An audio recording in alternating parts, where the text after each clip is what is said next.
So, good afternoon, everybody. My name is Basil Smikle, and welcome to the Roosevelt House Institute for Public Policy.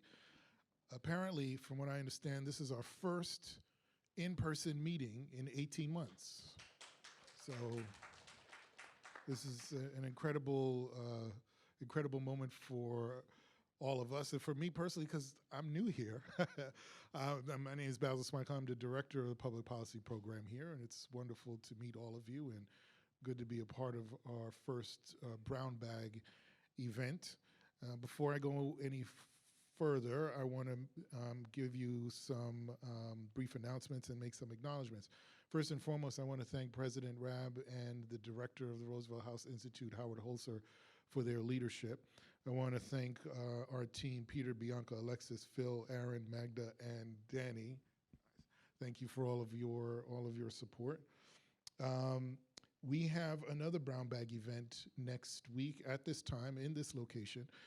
We're going to be talking about voter suppression and ballot access. It's on October 20th, right here in this room.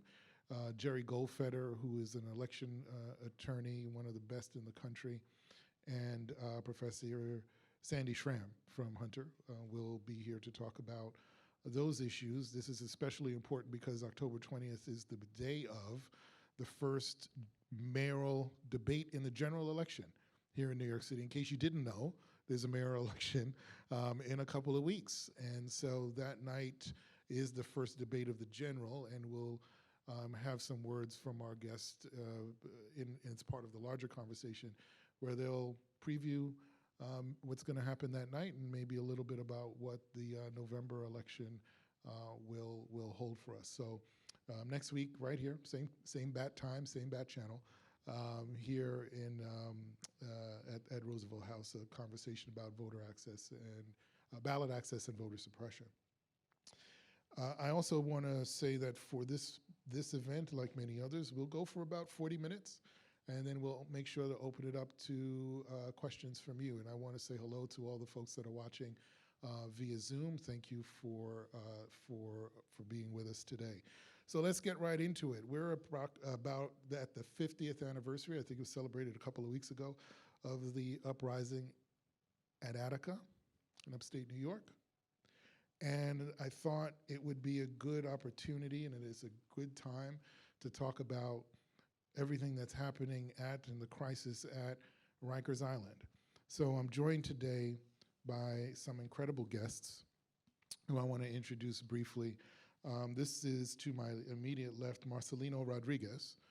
Marcelino is the Assistant Director of Programs at Horizon Youth Detention Center. And as a proponent of dismantling the carceral state, his work focuses on teen socialization, gangs, and adolescent mental health. His studies concentrate on how decisive traumatic events can lead to adolescent incarceration and violence. As a formerly incarcerated teen, Marcelino was able to find ways to resist the invasive and destructive impacts of not only Rikers Island, but also state prison. Thank you for being here. I want to also introduce to the far side, Dr. Calvin John Smiley, PhD. He's an adjunct professor right here at Hunter College in the sociology department. He's a critical sociologist and criminologist focusing on issues related to race, inequality, and social justice. More specifically, he's studied extensively mass incarceration and prisoner reentry, particularly for low-income inhabitants. He's also the co-editor of Prisoner Reentry in the 21st Century, Critical Perspectives of Coming Home, with Keisha is at Middlemass. Lastly, I'd like to introduce a good friend of mine who I'm really glad could be here today, Nick E. Smith, who's to my left. He's the first deputy public advocate in the Office of the New York City Public Advocate. In his role, he's responsible for representing the public advocate, Jumaane Williams, and leading the policy, legislative, communications, and community engagement divisions of the office. He was a ledge aide to Mayor Bill de Blasio in the de Blasio administration. He was a lead negotiator for a law that made calls from for incarcerated persons on Rikers Island free.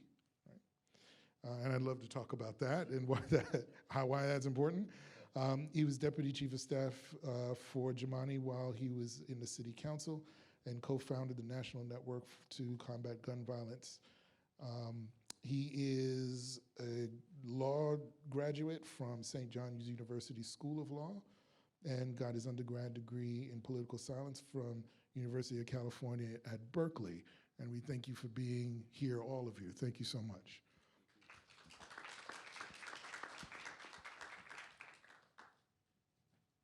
I'd like to get right into it because we've all heard about and have been talking about a crisis at Rikers, but Professor Smiley, if you could start us off, just tell us what's happening. What is the state of affairs at Rikers? Why are we in a crisis situation?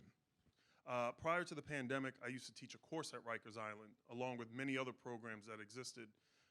But unfortunately, when Rikers closed for the pandemic, those programs stopped. So a lot of folks had a lot of time to idle. Health disparities, the growing number of COVID cases there that people have to deal with, the fact that corrections is quitting or not going to their jobs, all creates an incubator for what we're seeing now. And Marcelino, you've had personal experience in the system. What is so striking about this moment? I was on Rikers Island for almost 3 years. And unfortunately, like, the problems that were taking place then are still happening today. Like Calvin said, not enough programming. There's rarely anything therapeutic taking place in these facilities. So there are, people that are housed there are idle all day. A lot of people are waiting 30 to 40 days in between court dates, and they don't have anything going on. School, therapeutic programs, there's nothing there to stimulate them. Sometimes they have to invent ways of staying busy and staying out of trouble. And unfortunately, not everybody, thinks that way. So they just engage in the behavior that brought them there. So unfortunately, I think that that's the major issue that is taking place today, that there's not enough happening there to really keep people out of trouble. And Rikers Island has always been like this weird place where it's it's before you go upstate, that's where programming begins, that's where education begins, that's where reentry begins. So it's neglected. And I and Calvin feel like that's problematic. We think that should be where most of the work happens with individuals who are incarcerated. And that's an incredible point, Nick. We should be doing a lot more work there. What is not happening? What are you not seeing taking place there? And you're in government. You represent the public advocate. You represent yourself, of course, right? But you also represent the public advocate of the city of New York. You've been there. He's been there. It turns out the mayor has been there only once since his reelect. Correct. What have you seen? In your estimation, are we in a crisis? Why? And what can the city's actual response to this be? I love the question. Thank you for the invitation. It's good to be with my brothers on the panel. I'm going to start by saying this. There's been a historic lack of political will. The problems on the island, and by the way, there's a complex of 10 jails on the island. This is not new. And secondly, I would say, if the folks that are consistently, going in and out of this island, if the hue or the race or color were a little different, I don't think we would see such devastation and lack of political will to finally get to shifting the theory of how we think about public safety. And it isn't really just, Professor, locking folks up. And let's remember what Rikers is. It isn't a prison. It's a jail, meaning the intention is to detain folks for, if you're convicted, for a year or less, or you are there awaiting a trial. So we're not talking about a prison like a federal facility. We're talking about a place where, if you get arrested, you're there for a minute awaiting trial, or you have a 1 year or less sentence. So I think we're seeing a lack of political will, and it's the city, but it's also other levels of government too. It's the city, state, and federal governments collectively that have to finally solve the issue here, but also across the country, because we're in a moment of reimagining public safety, and there's a lack of political will, particularly when it comes to the mayor of the city. he visited one time in his second term after all of us went there, saw these horrible conditions, and pressured him to finally visit to see himself what was going on. Now, and I don't want to push on the mayor too much. Well, we can push on the mayor, but I don't want to rest on that solely, because you did say this is a multi-jurisdictional issue. That's right. So if you could talk a little bit about it, and I'll come to you, Professor, afterwards. You know, what has been the state and federal response? Are we seeing similar conversations about similar crises across the state and country? It's a good question. So I'm going to say no. I'm going to say just to sort of break down, you know, to further your first question about what we're seeing. Let's talk about women who often are ignored. There's a facility, Rose Singer. There's about 600 women there, and in 2018, 40 of them alleged sexual harassment or assault. One would think, with that context, the city or the state or feds would do something. There's not much happening beyond an older federal law called PREA, which is the Prison Rape Elimination Act. But with that federal law on the books, we still have allegations virtually every day by women and others against fellow incarcerated persons and also officers. So it's a lack on all three levels. Yeah. And you talked a bit about what, and this question's for you, but you talked a bit about what's not happening there. And, you know, in your research, you deal with a lot of the barriers to individuals once they leave Rikers Island. What should be happening there? What are the barriers they face coming out? And where has government or maybe the nonprofit sector or other sectors failed? Sure, and just to piggyback off what Nick was saying, what we saw happening at Rosie's and at Rikers, we also recently saw in New Jersey with Edna Mann Correctional Facility, which was the women's state facility in New Jersey, which is now being questioned about closing it because of the allegations of sexual assault by corrections officers and others, staff. But to your question, so when we think about reentry, oftentimes it's positioned as a kind of linear event, right? You get arrested, you go to jail, you come out. And what my research, along with a lot of other folks' research, shows is that it's really a much more entangled web of complications and complexities that inhibit people's abilities to secure housing, secure employment, and secure education. One of the things that I talk about too is before any of those three things I just mentioned can even occur, folks need IDs, identification cards, and oftentimes state IDs are things that many of us just take for granted. We just have it. But if you've done you know, a long stretch or a long bid, if you just simply don't have those materials, you don't have a social security number, you don't know your social security number, you don't have your birth certificate, it creates another set of complicated barriers that you must first go through and jump through those hoops before you're even able to apply for housing, apply for employment. So what we need to do is we need to really focus, again, getting people out of jails, putting them into positions where all of those resources and needs that they have can be addressed and not in a violent environment. Because it doesn't matter if you put confetti and streamers, a jail is a jail is a jail. And so until we remove those types of structures from our society, we're still going to see violence imbued within them. And Marcelino, is that what you're working on in your role, the Center for Community Alternatives? Now, you guys endorsed this Justice Roadmap.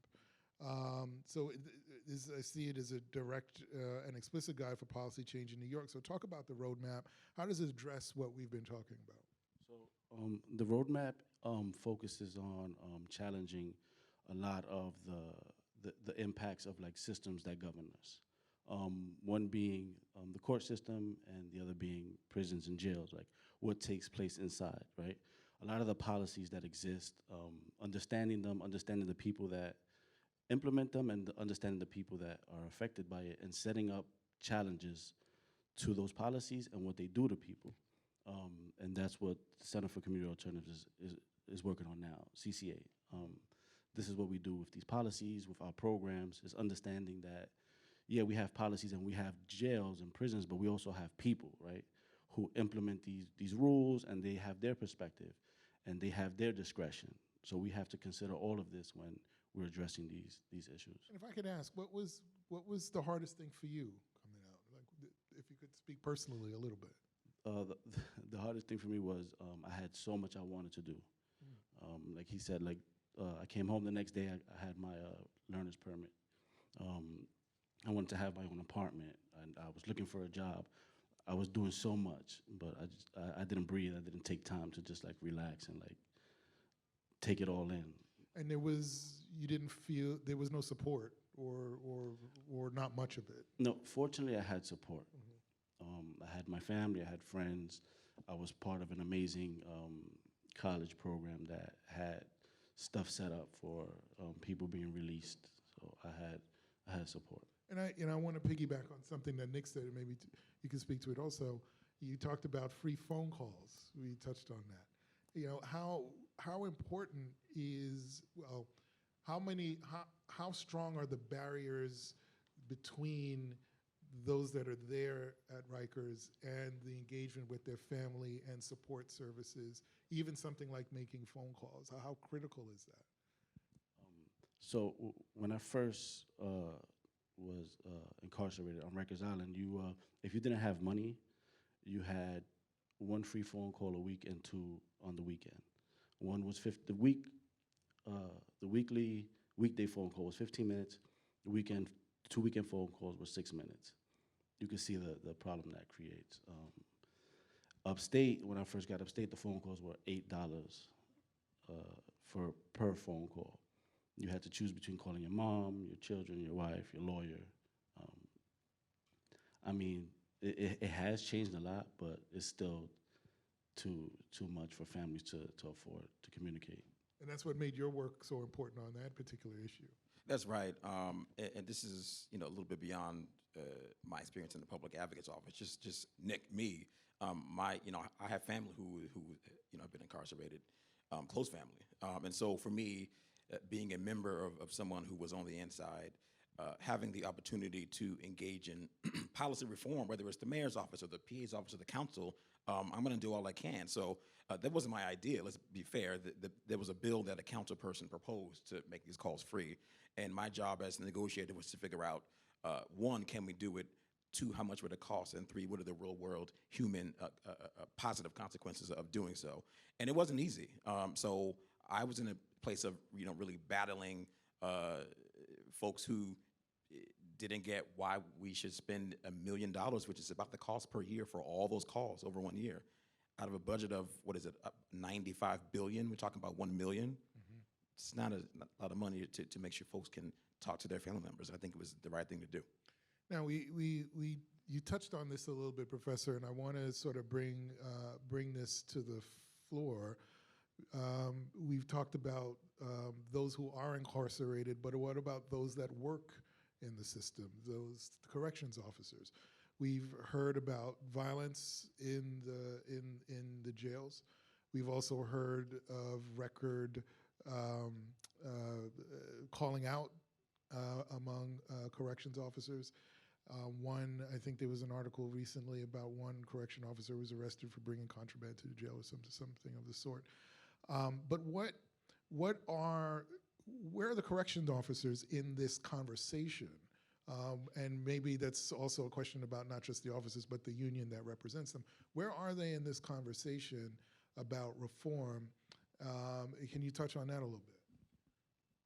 I don't know if you want me to. I mean, I do. Well, the corrections union is a damn strong union. I mean, similar to the NYPD's union, it's a mighty strong union. And I don't know the numbers right now of how many COs are still employed, but pre-pandemic there was about 10,000 corrections officers, and only about 5,000 folks at Rikers. So it was like a 2-to-1 ratio of corrections officers to those who were incarcerated. And in the field of corrections, it's usually flipped, right? It's usually one corrections officer for X amount of people incarcerated. So, I don't know what's happening with them with this, but what we do know is that corrections officers have also been some of the most resistant to any of these reforms or changes. Just looking in the state system, one thing that an argument or debate I've been seeing for the last couple of years that really hasn't gotten as much traction as I thought it would is the fact that New York's closed in the last decade or so about 10 plus jails and prisons throughout the state. And we've seen these kind of bubblings of debates and arguments between downstate people who are like, this is great, and upstate people who are like, no, this is horrible because that prison is our local economy. You close that, you depress our neighborhood. I remember that conversation because there were state senators and members of the assembly that would be able to count the folks in the prisons in their districts as population when they're arguing for resources for those districts, right? Yeah, and so part of that debate is the corrections officers component is, well, where am I going to work? And the state has to then figure out where they're going to redistribute these folks. So I've seen lackluster on their part to want any kind of reform. That would be my opinion. I'm going to add to that. I agree with everything you said. But let's think politically. The union has an agenda, and sometimes the rank and file officers may have a separate position. So if you talk about the leadership, they went tete-a-tete or really up against the mayor directly in terms of litigation, et cetera. And the question is really, what do they, quote, the leadership want versus what does the rank and file want? First of all, I think in terms of optics, they want to see support from their leadership, meaning the commissioner of Department of Correction and the mayor.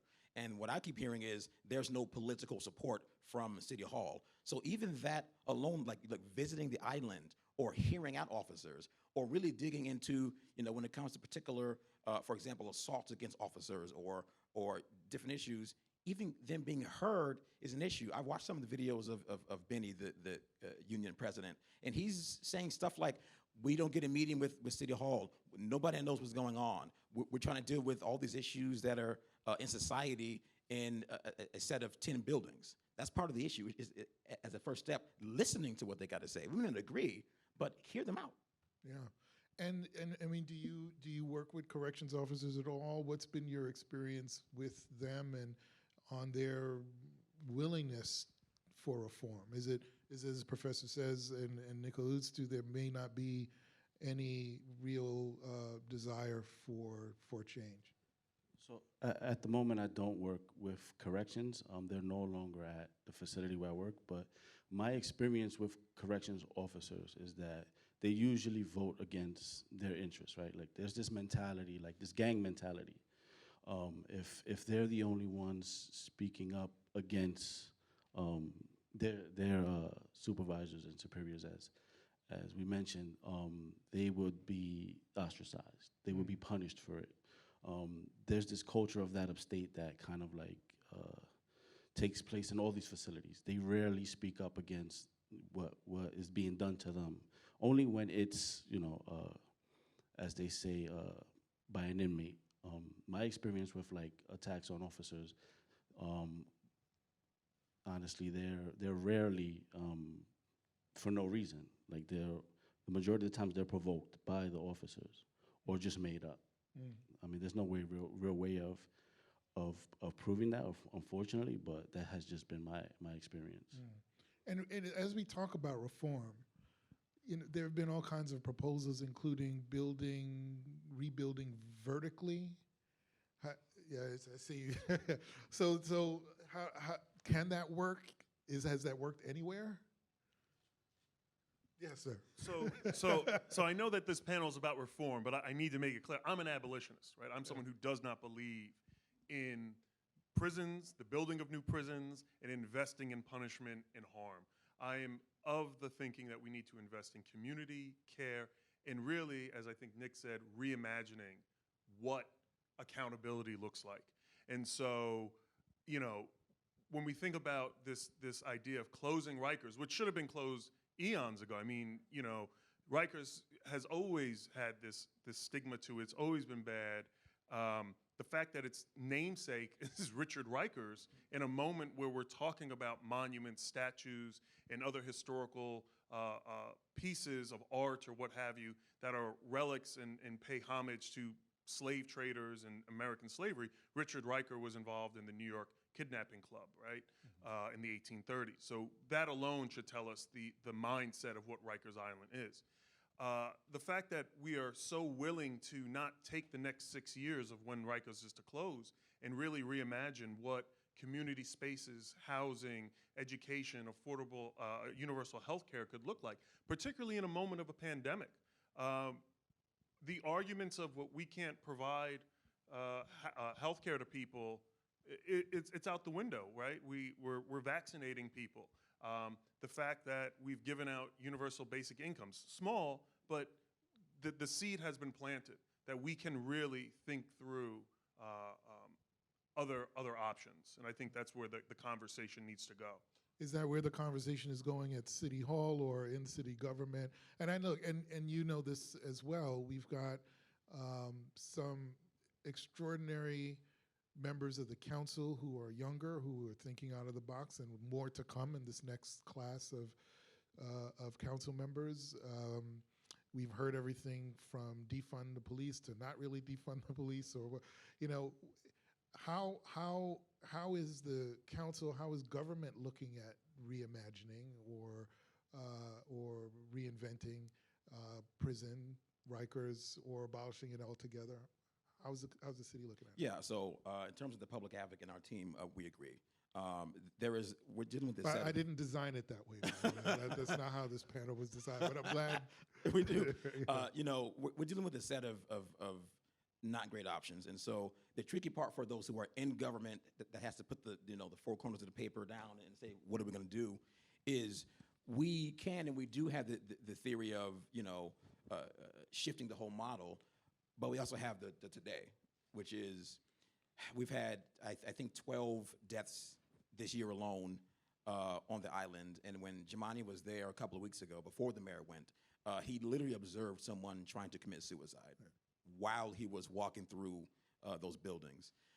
And so what I think is, yes, reimagining is a great buzzword, but for today, we got to figure out, how do we get the COs back to work? How do we get incarcerated folks the programming that you were talking about? And those are all difficult choices. I'm telling you, I was in conversations with some folks in the department and at City Hall, even when the governor signed what's called the Less is More Act, which basically changed rules to where if you miss your curfew, for example, before the law was signed, you were going right back to Rikers. So she signed the law after some pressure to get a couple of hundred folks out. While that was happening, a transport bus of folks coming into the island was essentially trapped, stuck. They had nowhere to be housed due to some of the attempts to even get folks out. So it's highly complicated. So while we have the theory and the reality of let's change the model, those in charge, I'm talking about the department and the mayor's office and his deputy mayor, have to figure out, how do we deal with the immediate day-to-day crises? So let's talk about what is the Less is More Act that the governor signs. Explain that a little bit. Sure. So right now, if you are incarcerated and you are released if you're paroled into the community supervision, you have a parole officer. There are certain rules that come with parole. For example, one of those rules is you may be given a curfew by your PO, your parole officer. If you miss your curfew, if you fail to check in, that is grounds to send you back to Rikers Island. Just think about that. You had a family dinner and you happen to not text or call, whatever the process is, you're going back to the island, a place where I just told you 10 plus folks have died, suicide, that's insanity. So the legislature proposed this bill, and Governor Cuomo, before he left, didn't sign the bill. He let it sit on his desk. Governor Hochul took office, and we put a lot of pressure on her to sign that bill. And so my point is, when it comes to government, it's a combination of those in government and those on the outside to force those in charge to take action. And the last thing I'll say is, the higher up you go in power, the less you hear the real direct stories that you should be hearing. And that is the function of the public advocate. Take those stories, take those narratives, take what we're seeing on the ground, and make the mayor and his commissioners know, here's what you're not paying attention to. And if you pay attention, if you visit, you have an idea of how more quickly you should move. Same deal with the governor. She has not visited yet, and I hope she will soon. Let me take a pause here and just say that for those watching through Zoom, I think we have an opportunity for maybe to put a question in the chat, and maybe we can find a way to get that to us here. But does anybody in the audience have questions at the moment before I go back to the panel? Yes.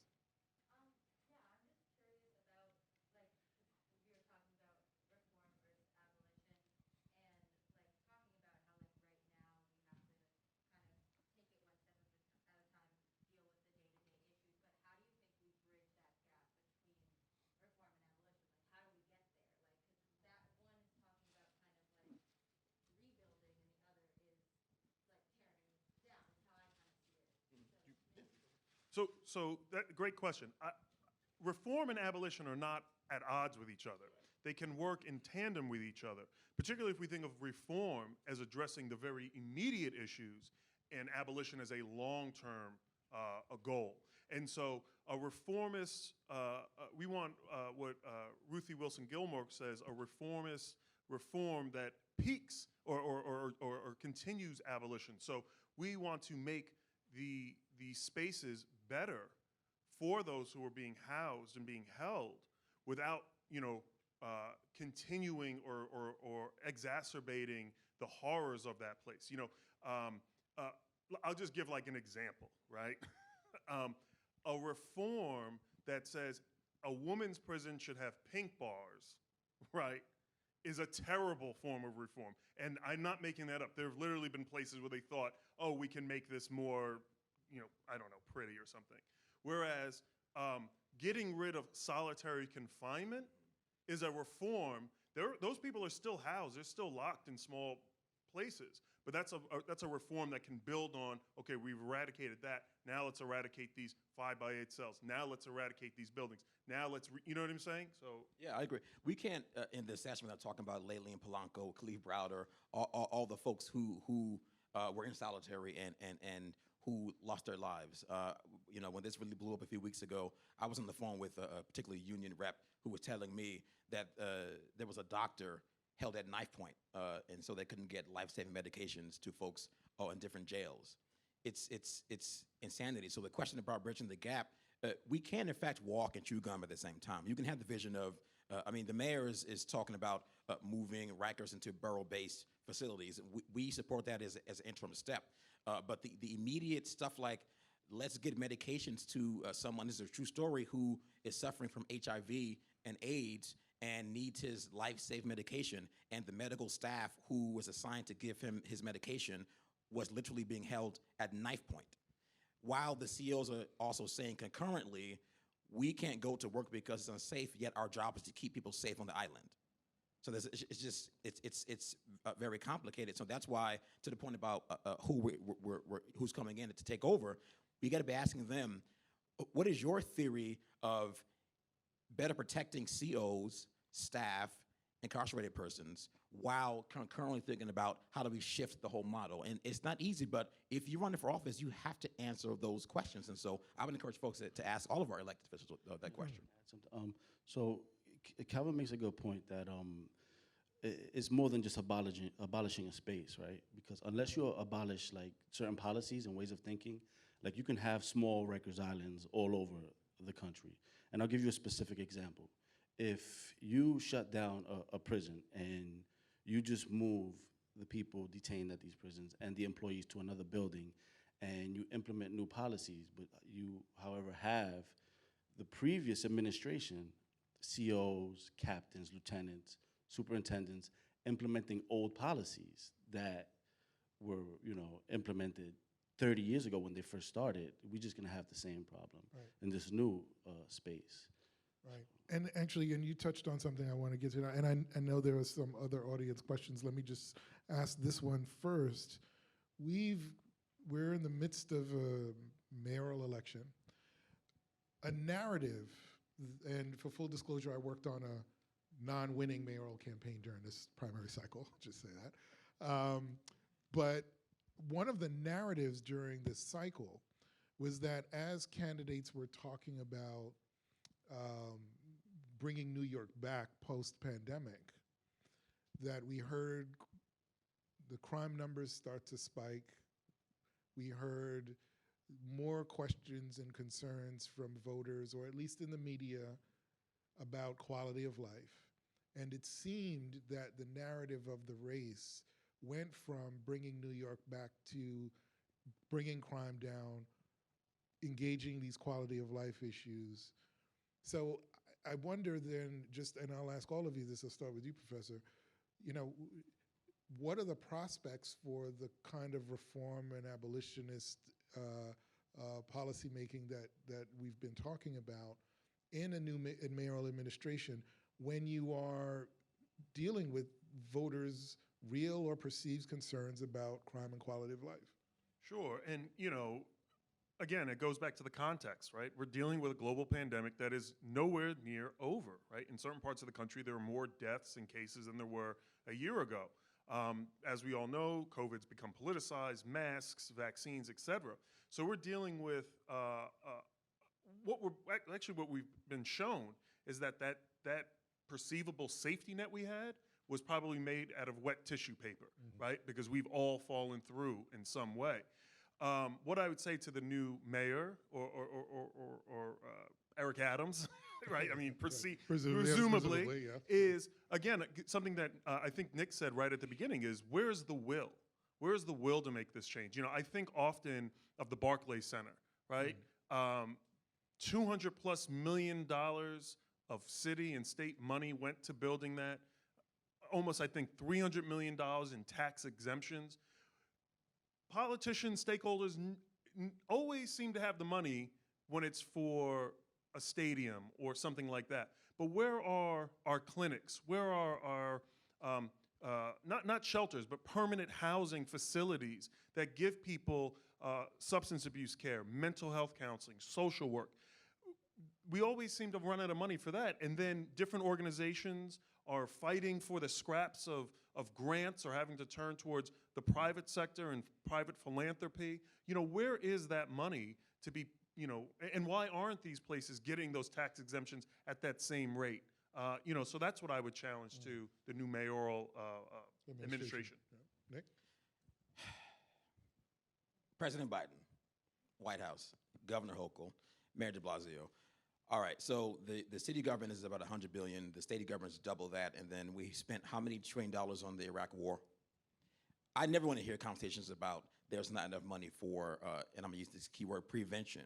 So we're talking about Rikers and jails, but how about we focus a little bit more heavily on preventing folks from being arrested for particularly petty issues in the first place, quality of life issues, broken windows theory of policing. Yep. That has to take hold among all of our candidates and the mayor, et cetera. Of course, the public advocate, I believe, is there. I'm biased, but but I'm there. But I think with the new council coming in, they're going to push, to your question earlier, they're going to push the new mayor, who I believe will be Eric Adams, on this issue. As we know, he's a former police officer, and sometimes it's kind of hard to nail down in terms of this topic where he stands. But I'm happy to see a new crop of councilpersons who aren't going to take any shit, for lack of a better word. They're coming in and they're going to say to this mayor, no matter what happens on day one, you are going to move this carceral state in a different direction, or you're risking your reelection. So that's why the political element is so important, and voting is so important, and asking the candidates where they stand and pushing them now is critical. Yeah, and Marcelo, did you hear anything from the mayoral candidates that gave you hope that the circumstances that you experience and with the folks that you work with regularly, that would change anytime soon? Is it, or did you hear this sort of narrative change throughout the cycle and say, oh boy, here we go again? Are we going back to the removal of squeegee men and the sort of disappearing of folks from our streets? Definitely, yeah. So in theory, you always hear they always say the things that they think we want to hear, and in theory, it sounds great. But as he mentioned earlier, it's not enough to just show up at Rikers Island and not speak to the people who are there, right? To the employees or the people who are being detained. It's more than just than theory, right? You have to really put it into practice, right? You can create a new space, but if you're not paying attention to the people, both employees and detained, and the policies that govern their lives while they're in there, it's all meaningless. It doesn't make sense. Okay. Yeah, please. Briefly, speaking of the council, sometimes council persons don't know their power. So, we talk about population reduction, and a part of the population on Rikers are there under city sentences. There's a 6A correction law where the mayor has some discretion to kind of override some of the convictions of those city sentenced. So when we talk about, again, that new council, these folks are going to come in hopefully knowing their power. And even if they're told, oh, legally we can't do something, the body is led by a speaker. If you have a progressive enough, and that's my preference in terms of ideology, speaker who can test the power of the legislature versus the executive, push them, draft a bill that purportedly would run up against the power of the commissioner to determine, who is there and what the programs are, et cetera. So I think if the council becomes aware of their power and how they can push the new mayor, I think we'll be in a much better place. Any other questions from, yes, and then I'll.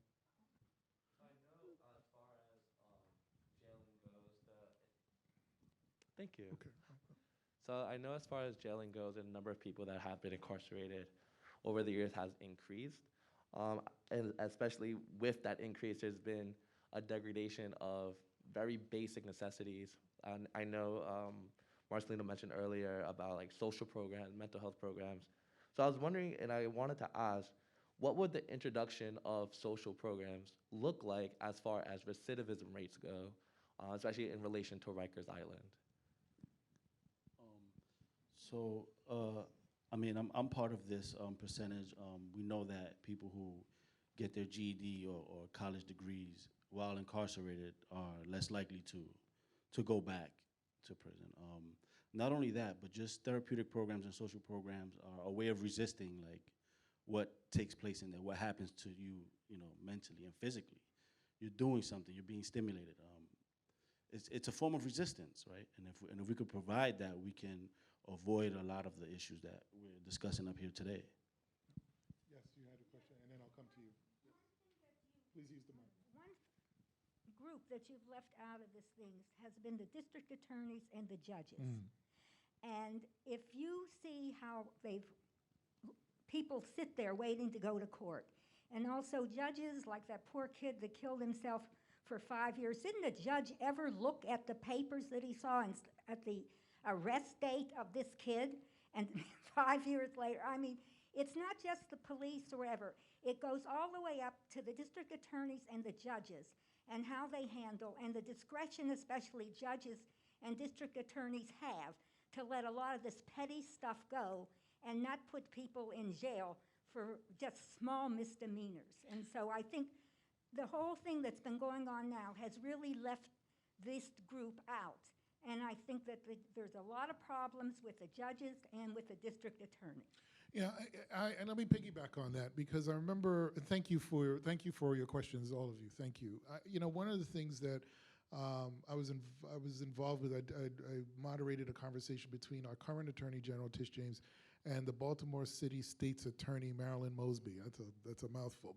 Baltimore City State's Attorney. And one thing that came up during that conversation last summer was that, particularly when you're thinking about reforming the criminal justice system, we have to talk about district attorneys. But of the over 2,000, maybe close to 3,000 elected district attorneys in this country, less than 2% are of color. And when you add to that the role of judges, and for those that know politics, electoral politics, judicial elections are some of the most closed processes that you can imagine. How can we add the conversation around the judiciary, district attorneys to this conversation about reform and or abolition? It's a perfect question. Thank you for mentioning that. You're absolutely right. DAs and judges are actually central to this. And one of the problems is the case processing times, and you're right. Folks sit there for literal years. We know the story of Khalif Browder, so thank you for saying that. It's a little complicated in the sense that there are elections, and it's hard to even know how to get nominated to become a judge. It's highly political. So I would say a couple of things.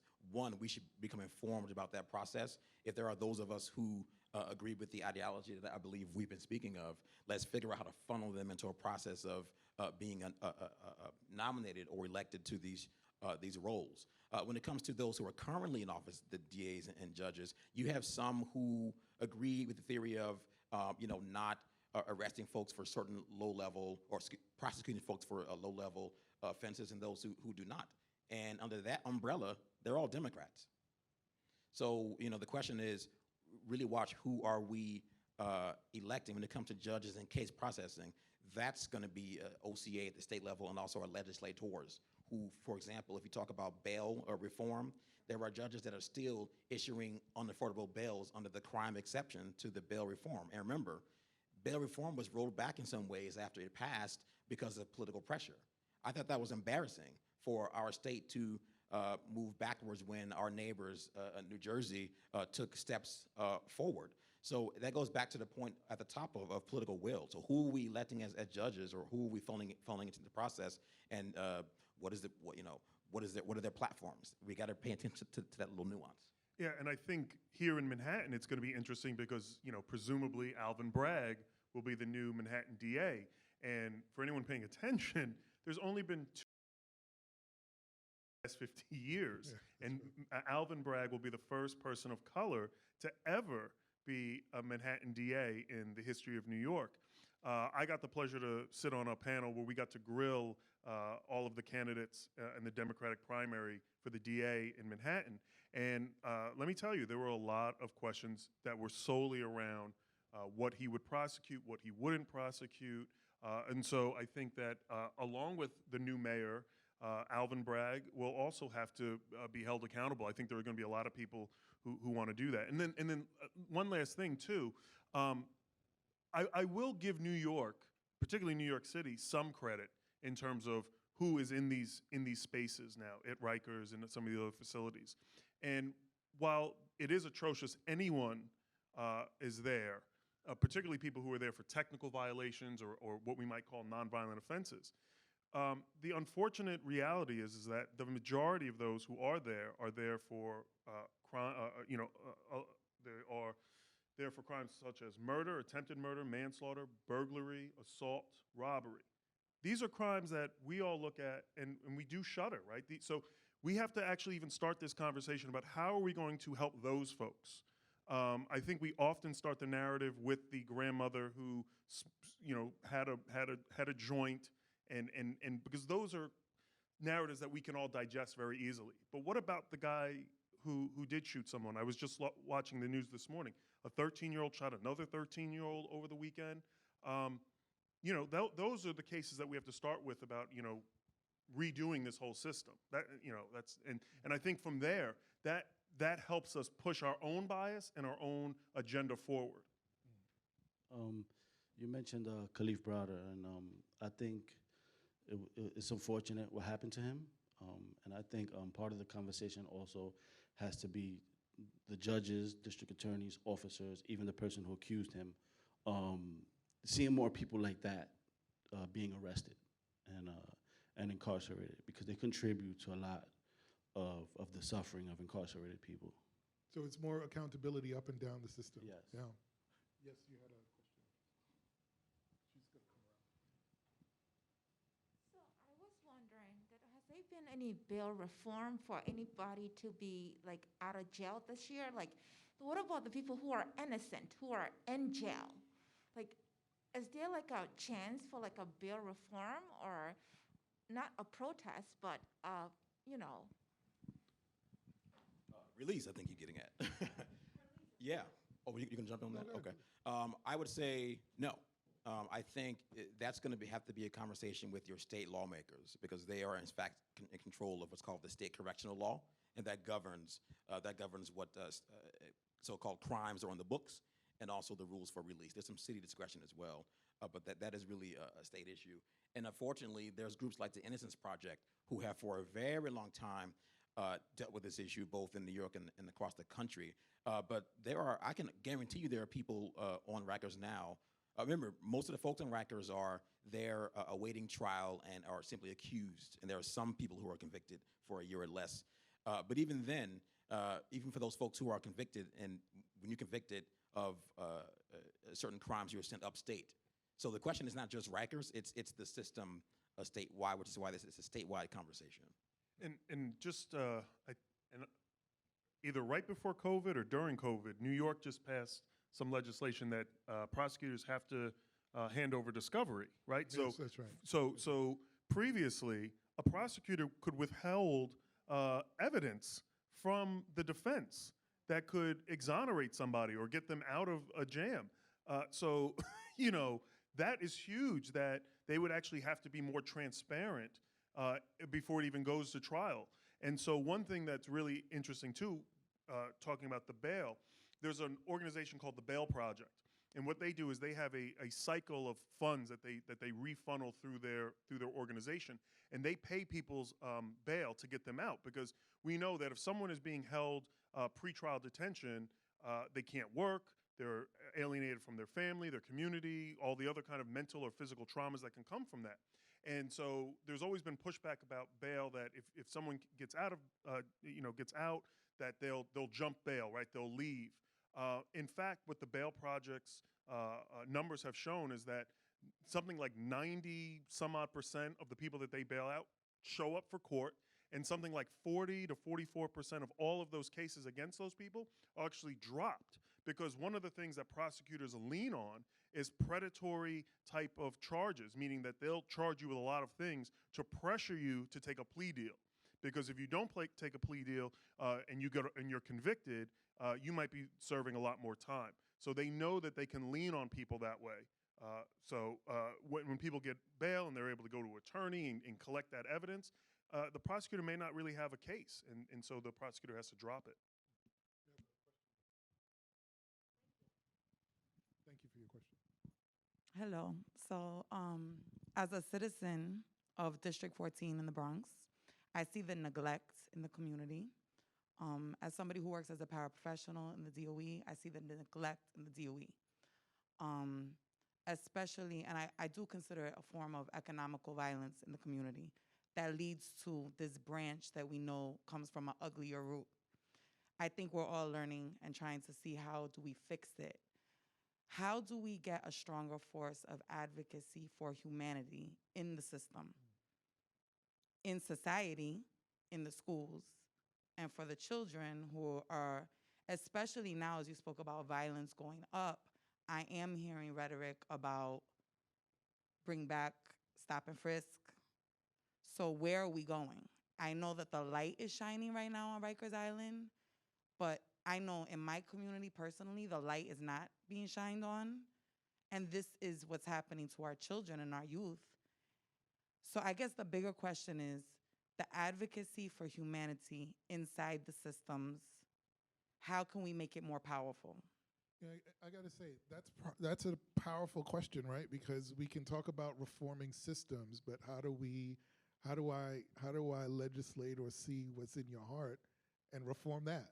How do we advocate for humanity? That's a great question. Why don't you start, brother? So like as far as what I know about the institutions that I've interacted with, is that a lot of these jobs require a form of indifference between the person in a position of power and even the people they're attempting to help, right? And I think that has to stop, right? And that level of indifference can only happen with people who don't identify with the people that they're serving. So if we could get more people who look like us, who are us, in these positions, then I think powerful things can happen. Until then, I think we're going to continue to see the same thing happening over and over. I would just add, one of the most powerful commodities we have is our voice. And I talked about the function of the public advocate to raise those voices, and that just should be a bit more universal. So we talk about like the youth facilities at Crossroads and Horizon, and you talked about earlier about that possibly being a mini Rikers, right? So I think it's really about forums like this, and really op-eds or tweets or meetings with elected officials or candidates or rallies or just forms of public pressure to keep the reform agenda on the table. I feel like if this current level of advocacy dies down, remember, it really flared up last summer when we had, the Breonna Taylor and George Floyd murders, in terms of how we really built a critical mass to finally move these things. If that sort of energy, dissipates, there's a vacuum created. And I mentioned we're not entirely sure where who I think will be the next mayor stands on some of these things. That allows, and I'm not assuming he has bad intentions or that he doesn't agree. I'm not assuming that, but we don't want to create a vacuum to allow he or the team to take positions that we may not agree with. So it is really about having a loud voice and knowing our power and using it. So I would love to see, at his 6 months in office, a big rally at the bridge going up to Rikers, reminding folks of these issues, or Vocal New York or some of the big advocates, really staying out there and keeping the pressure on, in alliance with people like the Public Advocate and others like the councilpersons and state folks who are aligned. But it is about the voice. Yeah, and I would just say, sacrifice, right? And that sacrifice looks different for different folks. There are people. I was just at a talk this past Saturday with 2 members of the Move 9.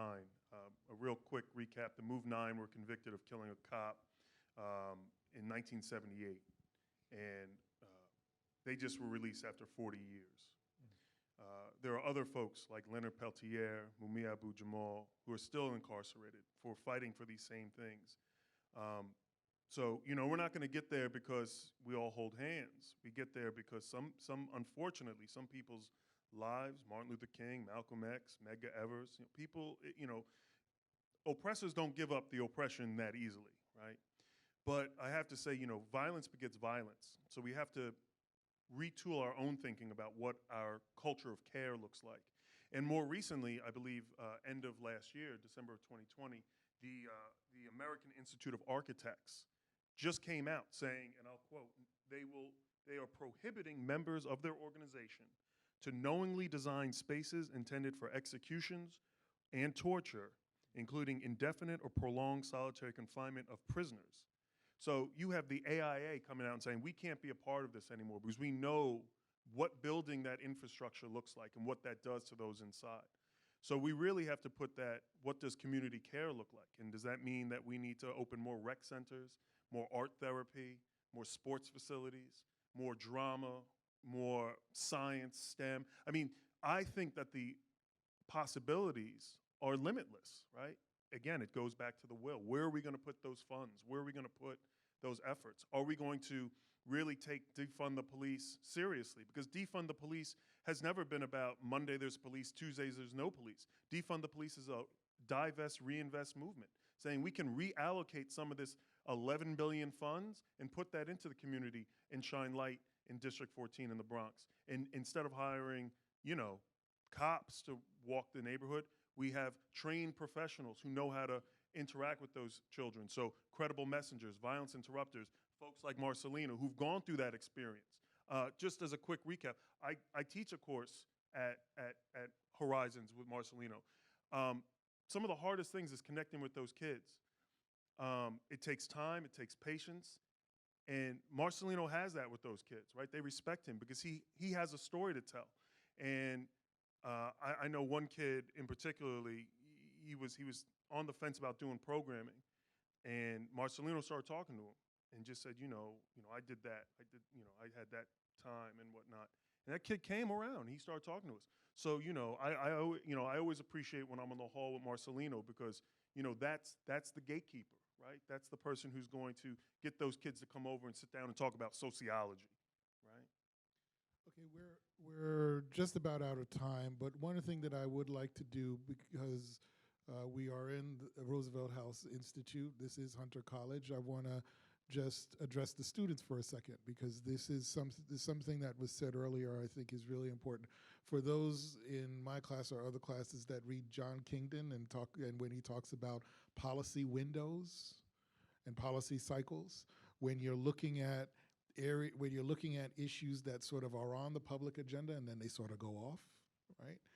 We talked a lot about criminal justice reform, district attorney reform, judicial reform, right after George Floyd for a really hot summer. And then you don't hear about it as much. Who's going to bring it back to the table, right? That's where what everyone has talked about, that's where you come in to be able to continue this dialogue, right? Because these issues do go on, and then they do go off the agenda. When they're off is when we need to take, I think, the most stock in what's happening and where we're going. So I would like to ask all of you in sort of our final moment to leave us with one big thing we should know, one big thing we can do, and where to find you, social media-wise, if you're on it. I'll go last on this one. It's one, One big thing we should know, Okay. one big thing we can do, and where to find you on social media. All right. So, do you want to go first? You want me to go first? I mean, So as far as social media, Instagram VX 2.0.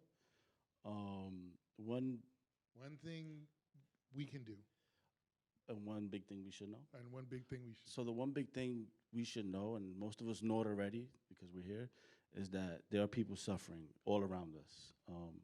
And it's usually the result of institutions and policies. And one thing we can do about that is pay attention, as we're doing now, ask questions, be active in our communities.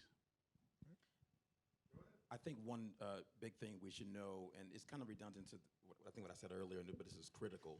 Our voices do change things. It may seem like, oh, folks keep saying, go vote, and folks go to office and you don't hear what's happening. But again, Professor mentioned that there's a debate. Basil's fine. Basil. Thank you. A debate coming up with the mayoral candidates. If there's a portion in that debate for a public question, we should have all of you sending those questions in about Rikers or whatever you think he should or they should be doing. So I would just repeat in terms of doing, use your voice and speak out no matter where you sit.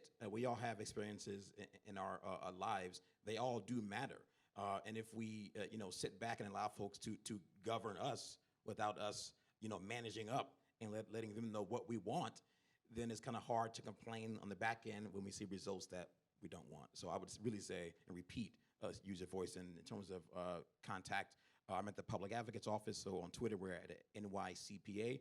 I'm on Twitter or all those things at Nick E. Smith, NYC. Thank you, sir. sure, and I'll start with the plug. I'm at Uptown Castro with a K on Twitter, or my personal website, www.cjsmiley.com. And one thing that we can do and one thing that we should know is, I'm going to combine it, I think it's one and the same, is that not only just using our voice, but we could use our time and our effort. We can get involved with organizations. There's organizations like Black and Pink, which is an abolitionist organization that works with LGBTQ folks incarcerated, and they do pen pal letter writing. And folks getting letters and having someone to talk to on the outside could be a world of difference in someone's life in that day, right? If they're looking forward to mail, I mean, mail is huge. Mail is a big deal. Other organizations that are fighting this good fight, the internet can be our friend. It could also be our enemy, but you could always just Google what are organizations, particularly in your neighborhood, in your community. I just learned Saturday, I think I mentioned I went to this event. I had no idea that the place that I went to, I thought it was a church. It is a church, but attached to the church is this communal, active space of learning. I had no idea, right? So now I'm getting involved. I signed up for the newsletter. I'm going to, start to volunteer, start to do stuff in my community, specifically in my neighborhood. So, that's what I would say for folks. And for us here, if you want to get more information about what we do here at Roosevelt House, you should go to the website. We're at roosevelthouse.hunter.cuny.edu. Gentlemen, you honor us today with your presence. Thank you, and thank you all for participating. Thank you very much.